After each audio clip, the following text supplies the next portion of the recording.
welcome back to a new video. I am trying this year to get through my physical TBR. So I've been doing my best on at least not buying too many new books. But recently I went a little bit crazy for various different reasons. But I wanted to show you guys all the books that I've gotten and the books that I have on the way, which is one. I'll start with that actually. It's a graphic novel that a mutual on Twitter has read and really liked. They also have a YouTube channel, so I will link that below. But yeah, it's a Tea Dragon Society, I think. Yeah, it's Tea Dragon Society. I don't have it here right now, but it's on the way because my grandparents asked if I wanted any books, and I decided on a graphic novel because I knew I would be getting a lot of physical books because of the amount of trips I would be going on. So yeah, I decided a graphic novel would be good. It was also not the only graphic novel I got, but let's go through this chronologically because I will show you guys. This is the stack. It's kind of insane. Some of these have been read already. Some of these I'm currently reading. But let's begin with the first one, which is Last Night at the Telegraphy Club. I didn't get this new. This has just been staying over at a friend's for a while because I thought they would enjoy it more than me. But the Violet Sapphic book club that I joined picked this as the April read. So I've been meaning to read it. I know it's almost the end of April and I still haven't started. But you know, I'm really excited to start it. It's just gonna be a heavier read. And with everything that's going on in the world right now, I know how shit the world is at this moment for queer people. And I know this is gonna touch upon that a lot.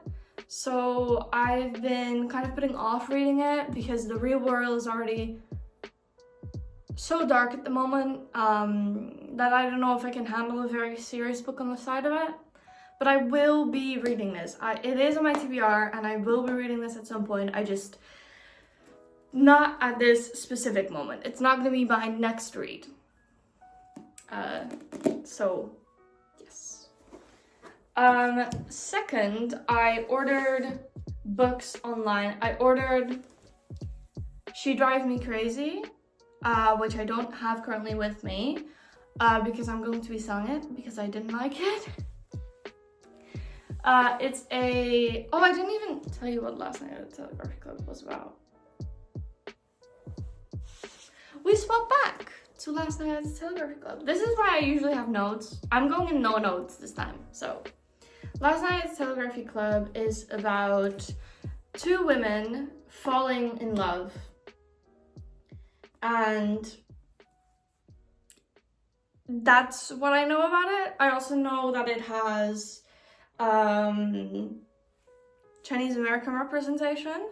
So I'm really, I don't think excited is the right word, but interested in where this is going to go, how it's going to describe experiences that are different from mine, but also similar in some ways because I am Sapphic. So I'm really, really, really excited to get into this. Just not this specific moment. I ordered She Drives Me Crazy, which is a YA rom-com. I've been reading a lot of YA rom-coms lately. And it was okay.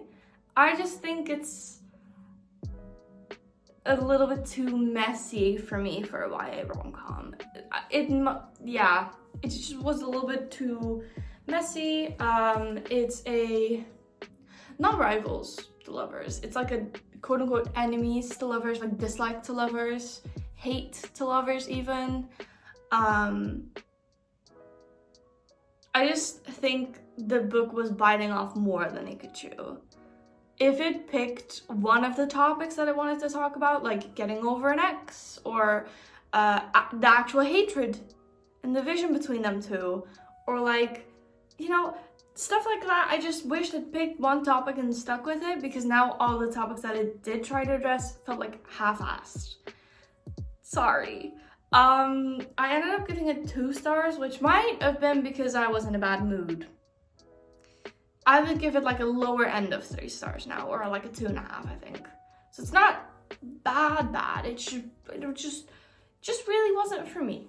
That doesn't mean it can't be for you though. So do with that what you will.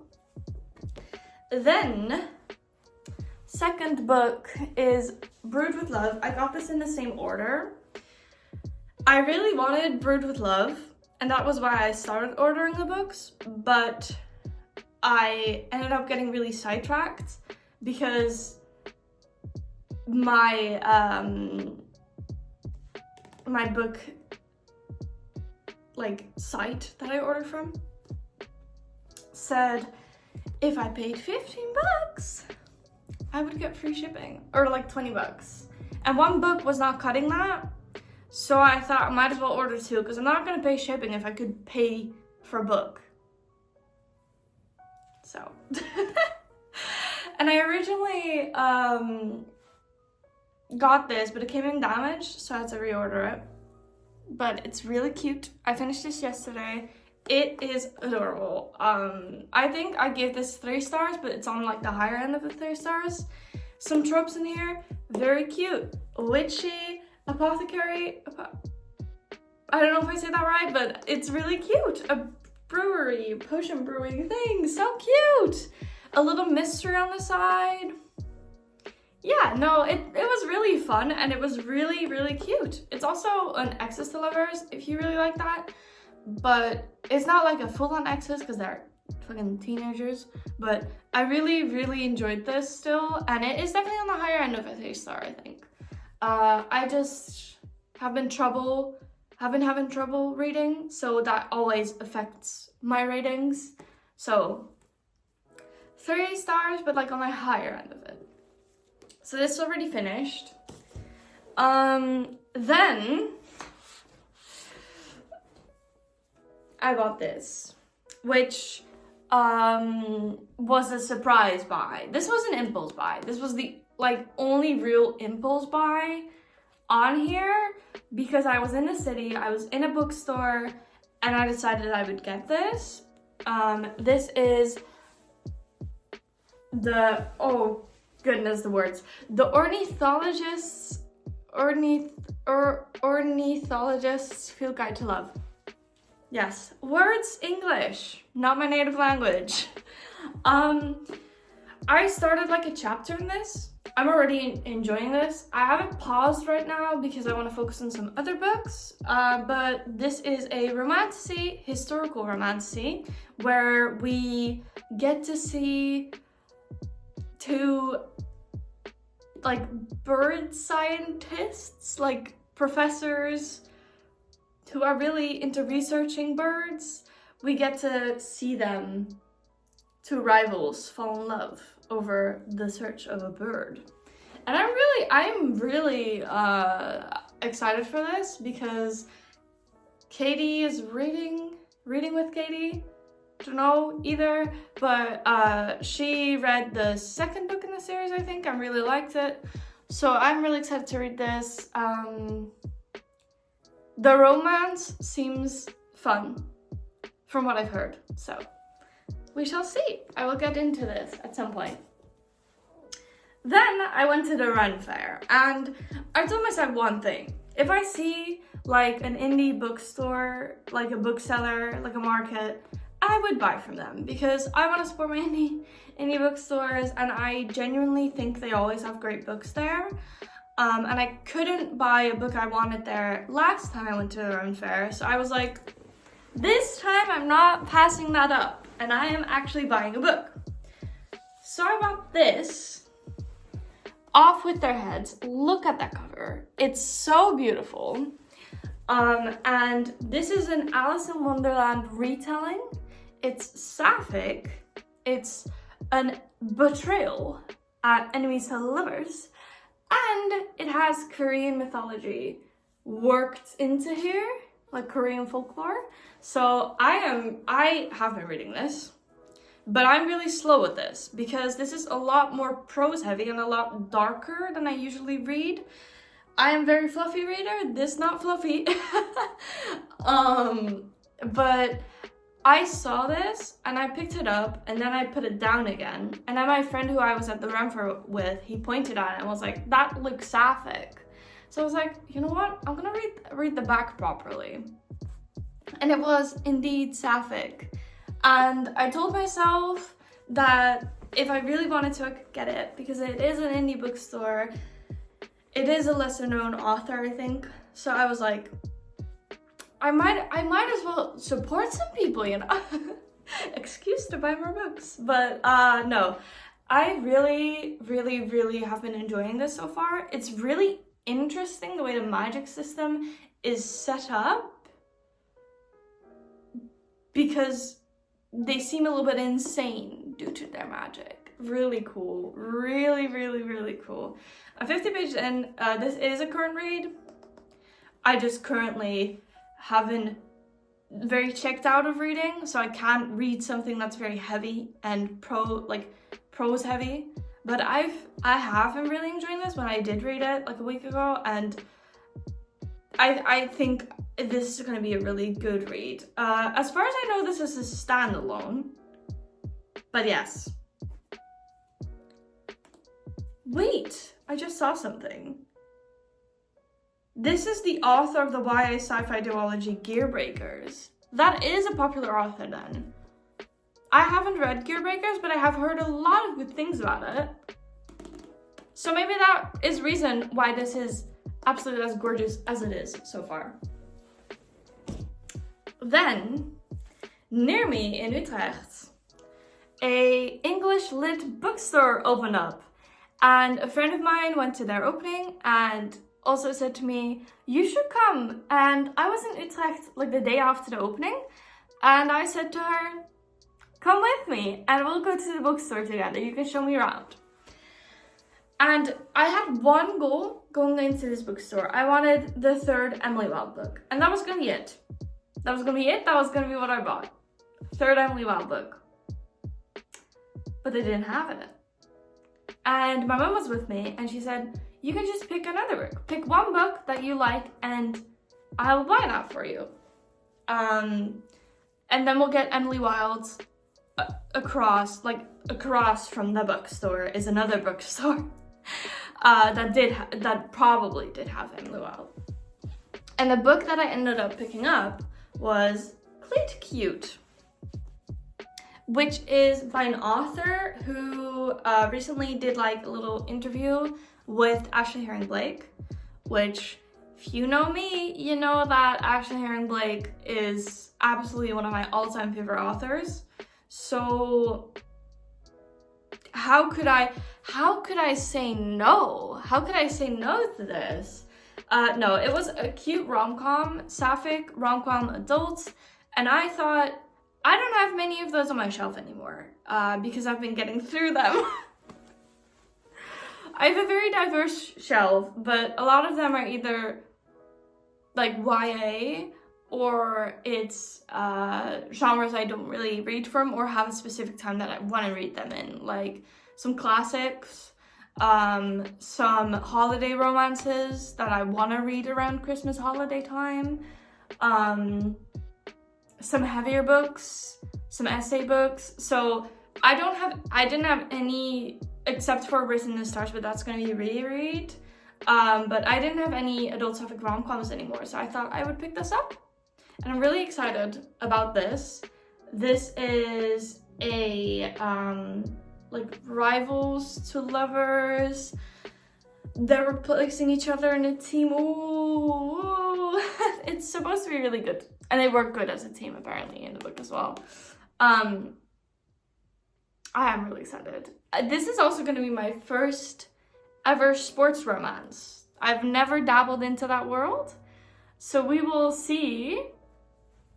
We will see. We will see. I'm excited to read this. This is high on my TBR, as in like I'm going to read it soon. But because I'm going to be reading a lot of other books as well, I might need to put this off until like next month or the month after. So But I am really excited to read this because I need a palette cleanser, and I think this is going to be a palette cleanser. But then, at the register, I started looking around and I started like chatting with the book person there. I was like, oh, is this like a children's book that's about gender and stuff like that? That's so interesting. That's so cool. Oh, it's a signed copy. That's so cool. Blah, blah, blah, blah, blah. Oh, I'm gonna be cool on to my friends' kids. I'm gonna give them this. Ha ha. And then I spotted something. I spotted this book. And I'm going to butcher the name, and I'm so sorry. But Rani Shudari Must Die. This one. And I thought, the cover kind of, interesting. This looks interesting, because it's obviously, I think it's a reference to John Tucker Must Die. But I was like, it seems sapphic. So I picked it up and I read the back.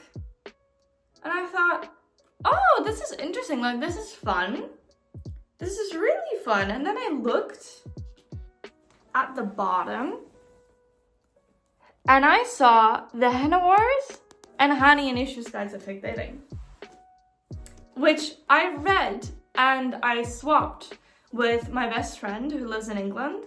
He came over and we both swapped a book. So we both annotated. I annotated Hani and Issues Guide to Fake Dating, and they annotated Henna Wars, and we swapped the books. And I really, really enjoyed that. And this was a signed copy. I was like, oh, how cool would that be? How cool would that be to own not only a signed copy, but like another book by this author who I've been known to really enjoy. I didn't even know. I'm really bad at keeping up with authors, so I was really surprised. I didn't even know that they had another book out. So I was like, it's time. It's time. And I added this to my stack, and I said I was gonna pay for it myself, but then my mom said, no, you're not, and she paid for me, so. And I discovered that not only does it have the signing of the author, but it also has gorgeous art inside. And I got really lucky getting this, I think, because like, that's so cute. And I didn't even know that. I knew it was a signed copy, but I didn't know it had free art in it. But I'm really, really excited to read this. This will probably be on a lower TBR, but when I am gonna pick this up, I'm gonna eat this up. It's gonna be like a sweet little treat for myself. After maybe a darker book, after maybe a more serious book, I can just, nice palate cleanser. But like a really sweet, tooth-rotting palette cleanser. I'm really excited to read, so yeah.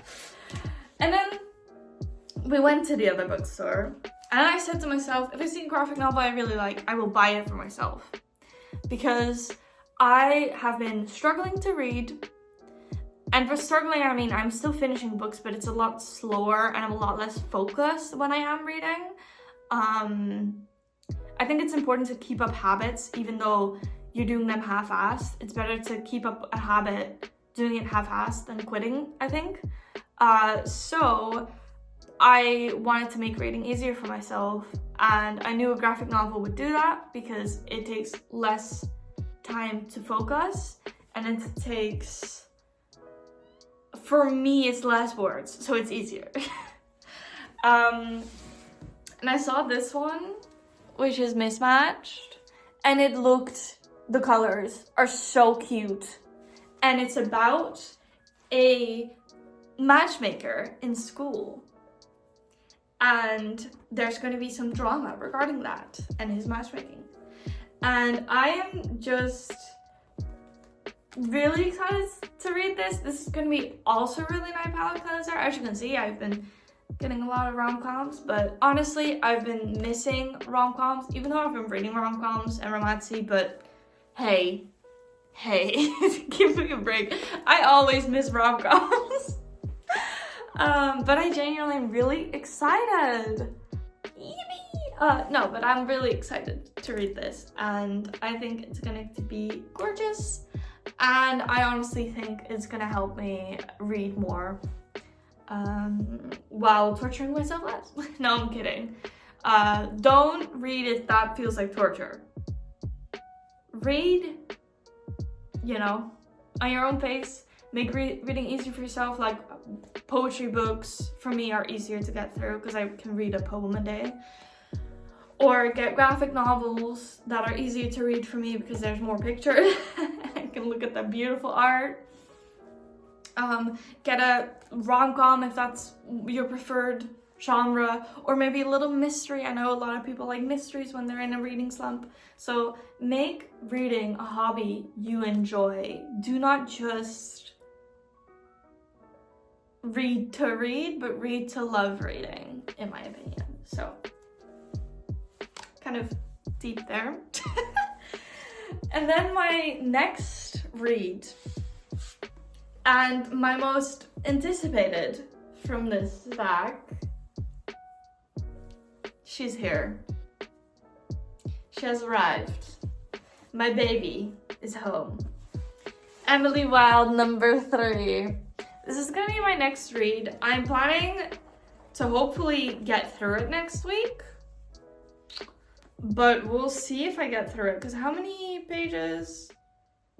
354. I can't do that in a week, but I hope to get through this next week. I am currently really excited to get through this. Unless something completely distracts me, like a cute rom-com, I am probably just gonna finish this, because I have been excited to finish the Emily Wilde series since I finished book 2, which was beginning of this month, or like halfway through this month. And I just have been wanting the 3rd book.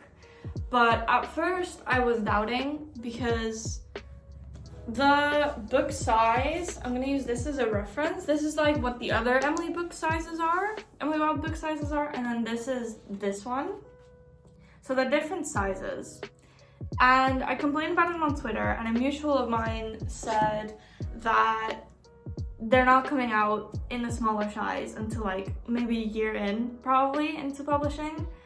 And I knew I was not gonna wait a year, but I was also like, I do want them to match. So then there was a lot of back and forth in my brain, and I finally decided to just get it. So it's finally in my hands, and I am really excited to get into this. I really cannot wait. I might start today, I'm not gonna lie. Or I might start my graphic novels today, but we'll see.